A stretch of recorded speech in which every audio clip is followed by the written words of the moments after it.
afternoon, everyone, and welcome to Stock Market Today. It's Ali, Coram, and Justin Nielsen here with a breakdown of the action in today's session, Monday, May 13th. Hope everyone had a great Mother's Day yesterday. And in today's session, we saw a mildly mixed day, but Justin, that's not a bad thing. That's actually a good thing. That's the way I'm looking at it. So we'll talk a little bit about why that is with the indexes being somewhat flattish. We'll also talk about the fact that there's a lot of setups out there still.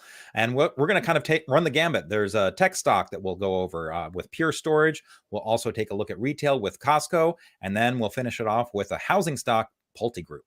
Okay, yeah, some good variety today. Looking forward to that. And we'll get to all of those. But first, let's take a look at the major indexes. The NASDAQ today up 0.2%. The Russell 2000 also finished the day in the green, though off of its highs, up about 0.1% or so. On the downside, the S&P 500 was just ever so slightly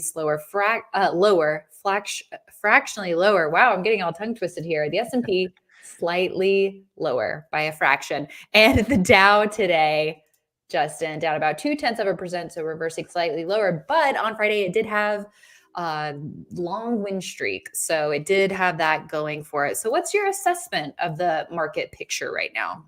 Well, on Friday, we kind of had a lot of the indexes reversing, right? You did have a little bit more strength, kind of finished weak, but it's still fairly tight, Friday's action was. And so even though it was fairly tight on Friday, we were still inside that today. So when you have an inside day, that means your high is lower than the high of the previous trading day or week or whatever time frame you're looking at. And the low is higher than the previous time period's low. So that's what we're seeing. Your all of your action today was inside that previous trading day. And so that is kind of a sense of, hey, we're just kind of going flat. We're just kind of not doing a lot of price discovery. There's a little bit of an equilibrium. This is something that Mike talked about on Friday's SMT. That equilibrium is kind of getting reached where the bulls and bears are kind of, they're in that tug of war. And hey, the rope is just right there in the middle. So that is a good thing. That's constructive, especially when you had such a strong run up. Let's just remind folks, let's go to the weekly on the NASDAQ here. Let's just remind everyone that week a few weeks ago looked really bad, when we were going up, and then all of a sudden a really big slice through the 10-week moving average line. Normally you need more time in order to recover from that. But our first 2 weeks were completely inside that. And then last week, we crossed the highs there. And that was both on the NASDAQ and the S&P 500. So the fact that we're just kind of consolidating right here before we get back into new high ground, I think is constructive action. I think this is kind of the best case scenario, what you could ask for. And hopefully what we see here is that we kind of build a little bit more of this platform and can potentially launch forward from there. But I'm liking what I'm seeing so far. Great. Justin, can you also talk about where the 21-day line is in respect to the 50-day and the action? So it's right on the cusp of turning above that 50-day moving average line. And when you get a number of things kind of all together, we call it a power trend. Okay, so what we're looking for is we're looking for 5 days of the 21-day above that 50-day line. We're looking for the 21-day line, the index trending above that 21-day line, meaning that the low is above it. And so far we're building on to potentially 10 days there. Also that the 50-day moving average line is an uptrend. So we're a little flattish right now, but overall we've been seeing it in an uptrend. So those are kind of the elements that we look for. And if we get them all, then we kind of say, okay, we're potentially in a power trend where things tend to work a little bit better. But of course, a lot of that depends on the strength of the market, the strength of the index, not just the indexes, but the individual stocks in your portfolio, because, sometimes you can have strong action in the indexes like we had in 2023, but it can be very, very narrow. Now, this market does seem to be showing a little bit more breadth. As I mentioned, today, we're looking at a number of different industry groups that are all doing fairly well. So I think there's more to look at. There's more stocks participating. And even let's go to the Russell 2000, because, small caps didn't have a great day today, but even that was an inside day. It was a big reversal there, but it was still an inside day. So we're still above our 50-day moving average line. You can see that 21-day moving average line moving up sharply to the 50-day line, potentially going to be crossing that soon as well. So we've stayed above that 2,000 level on the Russell 2000. We're staying above the 16,000 level on NASDAQ. We're staying above the 5,000 level on S&P 500. So a lot of these are, they're heading in the right direction. Yeah, they absolutely are. Okay, so here's a look at the S&P, as you mentioned, also about to get that crossover of the 21-day line above the 50-day line. Let's also take a quick look at the Dow here. In a similar situation, everything back above the moving averages. We're starting to see those shorter term crossovers of the moving averages, and we're getting close to all-time highs again, Justin. Yeah, and for the Dow, look, this was an outside day, right? Where the high was above the previous day's high and the low was below the previous day's low. But you got to give it some credit. I mean, that was such a tight day on Friday that it was not too hard to become an outside day for this one. And also, you had such a long winning streak. It's one of those things where it wasn't too surprising. And I will note, I know that Mike was, kind of talking about the Dow and issues that he had with it. There was a Wall Street Journal article kind of talking about the issues with the Dow. James McIntosh wrote a little opinion piece. And he said, look, we'll go with the clinical and the cynical. And he covered both of why there are flaws with using price weighting. So that was definitely a good read there. Oh, good shout out there. Thank you for that. Okay, let's take a look at the 10-year Treasury yield. Justin, check in on that. Not a whole lot of movement here today, but maybe, just like the indexes are going sideways, flattening. Exactly. We're seeing that 10-year yield hovering below that 4.5 level. Yeah. And I mean, we got the thrust, right? We got that thrust down in this case, the yields coming down sharply.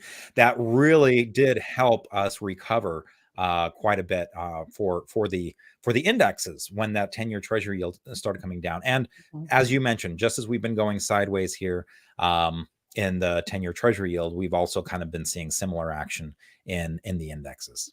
Yeah. Okay, let's take a look at some ETFs. Here's the XLK back above the 50-day line this week. Yeah. Now it's interesting that tech has actually, this is the tech sector, right? The sector spider tech. So versus the S&P 500, you can see that this line has been in a downtrend. So this isn't just technology that is, making everything happen here. Now, Microsoft and Apple are two of the biggest components here. Together they make up 40% of the weight here in the XLK technology select spider sector. But there have been a lot of other things that have been contributing here. XLK actually had the biggest gain today at 0.5%. But this has been lagging a little bit, versus the S&P 500 as more and more other areas have been participating. Good to note there. Okay, let's take a look at XRT. This had a standout day that we were looking at earlier. How did it finish? That's what I want to know. Okay. A little bit in the mid-range. And look, XRT, it's got a lot of components in it, and it's pretty evenly distributed. That being said, guess what's in here? GameStop. So that'll do it. I was scratching my head a little bit, like, what was happening here with XRT? I mean, they're all just 2% weighting. Yeah, exactly, less than 2%. But look, when and we can show GameStop real quick, GME. Of course, this was up a huge amount, and you can kind of see it closed well off of its highs, and so did XRT. So that was something. Groupon also was a big move today. GRPN, I think that was up like 14%. So, 16%, excuse me. So that one closed well in the upper part of its range, but XRT definitely had a lot of action happening because of those today. So even though it's 2% or less, look, when you're up that much, it makes a difference. It does. Yeah. So XRT up 2.6% today at the close. So something that will continue to keep tabs on. And I know we covered GameStop during IBD Live, but really at the end of the day, it comes down to risk management. So we don't need to get too sidetracked with that, but risk management, we'll just leave it at that. Okay, let's take a look at XHB, the home builders potentially building the right side of the base here. Yeah. And I just want everyone to kind of take snapshots of these in their mind, because what we're going to do is each one of our stocks is going to be kind of a compare and contrast to these broader ETFs. So a very nice cup shape here. And look, the 10-year Treasury yield coming down definitely is something that has been helping a lot of the home builders. But I should also mention before we get into the stocks that there are a number of things to be kind of putting on your radar. Like, a lot of times it's easy to ignore these economic reports, but they have been getting a little bit more attention. They have been causing a little bit extra volatility as people get concerned. Hey, this whole, remember there was one time where it was going to be 7 rate cuts for 2024. Remember there was a time where there were going to be goalposts. There were going to be rate cuts were going to happen in 2023 and they didn't, so there's all sorts of, exactly as you said, those goalposts have been moving. And I think a lot of people are going to be looking at some of the reports that come out this week to kind of get a sense, hey, where are the goalposts going to be after these reports? We're going to get the April PPI on Tuesday. We're going to get the April retail sales and CPI, both of those before the market opens on Wednesday. We're going to be getting US housing starts. We're going to be getting jobless claims on Thursday. And then throughout the week, I think I counted like 10 different Fed policymakers that are going to be speaking during the week, including Jerome Powell tomorrow. So there's a lot to kind of keep track of, and just hold on to your horses. Yeah. When you were going through that list, it almost sounded like, and you get an economic report and you get an economic report. We're just full of them this week, and there'll be a lot of eyeballs and reaction and some potential volatility. And we're not necessarily saying that those are going to be driving or trading decisions, but it's the reaction to those that will. And look, I'm working off of high school economics. I never took an economics course in college, but I know how to look at a stock chart. And so to me, again, a lot of times it doesn't matter what the number is itself. Exactly as you said, Allie, it's the reaction. That tells me a lot of information. Yes, we'll let the charts be our guides. Okay, now let's take a look at PSTG, Pure Storage, closing in on a double bottom buy point. Yes, so it's right there. 5509 is your traditional middle of the W. And what we've seen with a lot of these stocks lately is there's a lot of double bottom bases that have formed, and a lot of them have been pretty shallow. This one is 17%, but we've seen a lot that actually qualify for a flat base, even though they have the double bottom look. And in particular, what I like about this is look at that strong move it had at its last earnings report. In fact, let's go ahead and go to the weekly chart real quick. You can kind of put that in perspective. That big, strong thrust on the earnings move, and it really stayed in the upper half. It didn't so much come down that much. Again, only corrected 17%, really allowed that 10-week moving average line to run up and catch up to it. And now we've got this double bottom. So very, very nice action in my mind.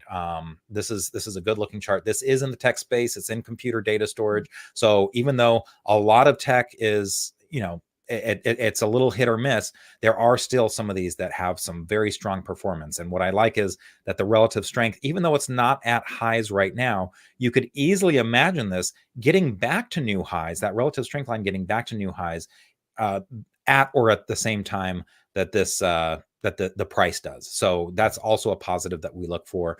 Worth keeping in mind that, look, we still have earnings out on a lot of things that are in the past, but there's still quite a number, that are going to be, we're going to have to look forward to. So be aware of those earnings reports, in addition to all of the other economic reports that we've got going. Yeah, exactly. Okay. And just to compare and contrast this briefly with XLK, you said keep it in your mind, but we'll just put it up here for everyone. So that way they can see sort of the similarities, and a lot more movement on XLK below that 50-day moving average line, a lot more time, whereas this really got support at that 50-day moving average line and bounced pretty quickly. So again, that's why I look at this as being in a better position of strength. Yep. Okay, let's now take a look at Costco. We can compare this with Retail, so here again, XRT still forming the right side of the base, and Costco on the verge of breaking out. Yeah, it really kind of came right up to that 78708 buy point that you would look at for a cup base. And look, it's sometimes tough when you see something go from 700 all the way up 10% up that right hand side. You do kind of want it to take a pause. Now, we talked about this on IBD Live. Arguably, when this crossed that 741, it was actionable. It was crossing kind of a level. You definitely had a change in the market tone at that point as the Nasdaq crossed, its 50-day moving average line, its 21-day line, and really, crossed the 16,000 level. So that was kind of a day where the market really shifted into high gear. So I would argue that Costco was actionable then. Right. But if you didn't, and look, I missed it myself. So now I'm looking at where can I get into this? It's looking really strong.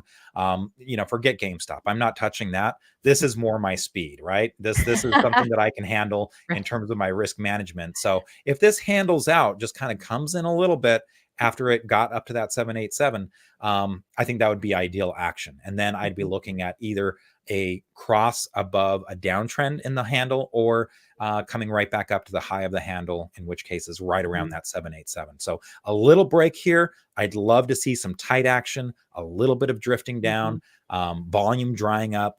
The trick here is, can it do all of that before its earnings are due? If it takes 2 weeks to do that, it's going to be like, kind of too late to act on. But it's still worth keeping on your radar because maybe the earnings is the catalyst that causes a breakout from a cup with handle. And again, that's just one scenario. This could tomorrow just break right on through and keep on going up. And so you'll have to make a decision on whether or not you would be participating in the cup breakout or whether you want to wait for that cup with handle, because the cup with handle may never happen. Yeah, exactly. Well said there, Justin. Okay, last but not least, let's check in on PHM. So speaking of a cup with handle, we do have a handle for PHM, and I should disclose that I do have a position in this. I was getting back in after earnings when it got back above the 50-day line, and we got a little resistance around 120, but it's tightening up here. You know what? And thank you for saying that, because I should have disclosed at the beginning that I do have a position in XHB. I kind of went broad, but let's look at XHB. It just looks a little bit weaker. I think Pulte Home looks stronger. So this is one that I'm looking at. I kind of put in my stake to kind of get exposure to the group, but really there's a few of these that look stronger than the others. And you can just cycle through the group. You can look at KB Homes. You can look at Toll Brothers. I think that there's a lot of these that are much closer to their highs than they are to their 50-day moving average line. And that's kind of telling you who the stronger ones are. When you look at something like Lennar, that's a little bit closer to its 50-day line as opposed to its high. So again, it's just a very simple of, okay, let's go through the group and see who looks strongest.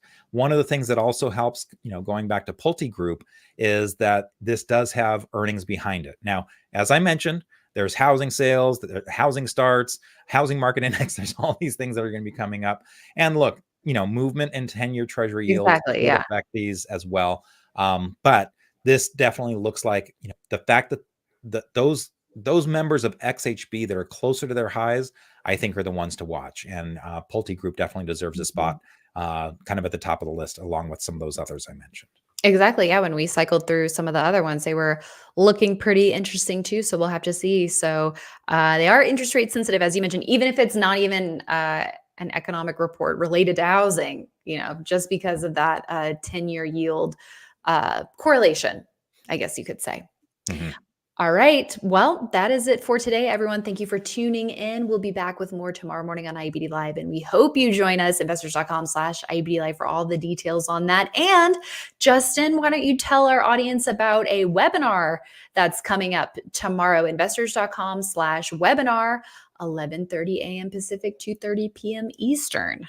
Yep, we're going to be talking about swing trading and some differences that we're doing to our swing trading product and the reasons behind it. Because here at IBD we kind of have a saying: we're always in beta, we're always making changes to things, and we just learned that from our founder Bill O'Neill, because he was even though he had been in the business for 50 years, he was constantly trying to get better, trying to come up with new things for the paper, new indicators, new ways of looking at things, so that it was, again, getting better and better, improving whether it's your stock selection, your risk management, your portfolio management, what have you. And so we're going to kind of discuss some of the things that we're doing different with our approach to swing trading, just as an educational piece. So we really hope you join us for that webinar. That's going to be, again, at 11:30 Pacific time in the morning tomorrow. And for those of you on the East Coast, like Allie, that's going to be 2:30 for you folks. Yeah, exactly. Investors.com/webinar. Just type that in, and that's how you'll